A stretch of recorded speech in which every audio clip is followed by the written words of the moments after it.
हनुमान जी की माँ से हुई भूल, बन गई अप्सरा से वानरी। एक बार देवराज इंद्र की सभा स्वर्ग में लगी हुई थी। इसमें दुर्वासा ऋषि भी भाग ले रहे थे। जिस समय सभा में विचार विमर्श चल रहा था उसी समय सभा के मध्य ही पुंजिकस्थली नामक इंद्रलोक की अप्सरा बार बार इधर से उधर आ जा रही थी। सभा के मध्य पुंजिकस्थली का यह आचरण ऋषि दुर्वासा को अच्छा न लगा। दुर्वासा ऋषि अपने क्रोध के लिए प्रसिद्ध हैं।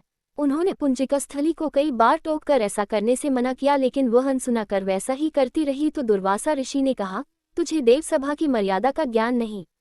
तू कैसी देव अप्सरा है जो वानरियों की तरह बार बार आ जाकर सभा में व्यवधान डाल रही है। जा, अपनी इस आदत के कारण तू वानरी हो जा।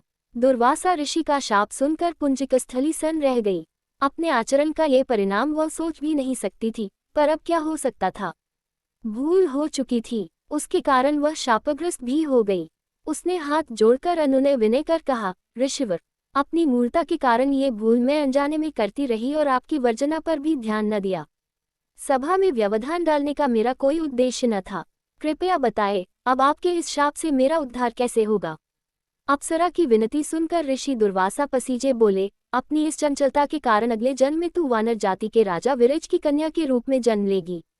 तू देव सभा की अप्सरा है, अतः तेरे गर्भ से एक महान बलशाली, यशस्वी तथा प्रभु भक्त बालक का जन्म होगा। पुंजिक अप्सरा को संतोष हुआ। पुनर्जन्म में वानर राज विरज की कन्या के रूप में उसका जन्म हुआ। उसका नाम अंजना रखा गया। विवाह योग्य होने पर इसका विवाह वानर राज केसरी से हुआ।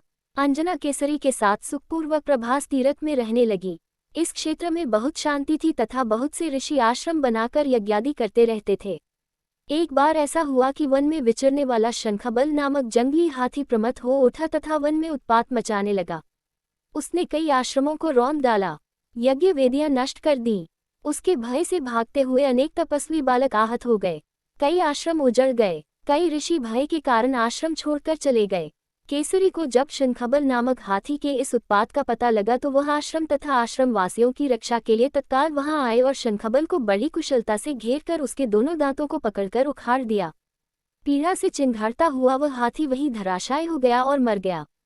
आश्रम की रक्षा के लिए उनके अचानक पहुंचने तथा हाथी को मारकर आश्रम वासियों को निर्भय कर देने वाले केसरी का ऐसा बल देखकर ऋषि मुनि बहुत प्रसन्न हुए और केसरी के पास आकर आशीर्वाद देते हुए कहा, वानर राज केसरी, जिस प्रकार तुमने आज हम सबकी तथा आश्रम की रक्षा की, इसी प्रकार भविष्य में तुम्हारा होने वाला पुत्र पवन जैसे वेग वाला होगा तथा रुद्र जैसा महान बलशाली होगा। तुम्हारे बल तेज के साथ साथ उसमें पवन तथा रुद्र का तेज भी व्याप्त रहेगा। केसरी ने कहा, ऋषिवरो, मैंने तो बिना किसी कामना के प्रमत्त हाथी को, जो किसी प्रकार वश में नहीं आ रहा था, मारकर आपकी इस यज्ञ भूमि को निर्भय किया है। आपका दिया ये स्वत आशीर्वाद मुझे शिरोधार्य है। केसरी ऋषियों को प्रणाम कर चले गए। समय आने पर अंजना के गर्भ से एक बालक का जन्म हुआ।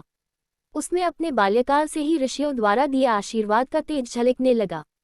आश्रमों में वह पवन वेग की तरह जहां तहां पहुंच जाता। आश्रमों में विघ्न डालने वाले वन्य जीवों तथा दुष्ट व्यक्तियों को अपने अपार बल से खदेड़ देता। अपने इस पराक्रम से वह मदमत हो जाता तथा अपने साथियों के साथ वह आश्रमों में क्रीड़ा करने लगता। उसको खेलने से कोई रोकता तो वह उसको भी तंग करने लगता।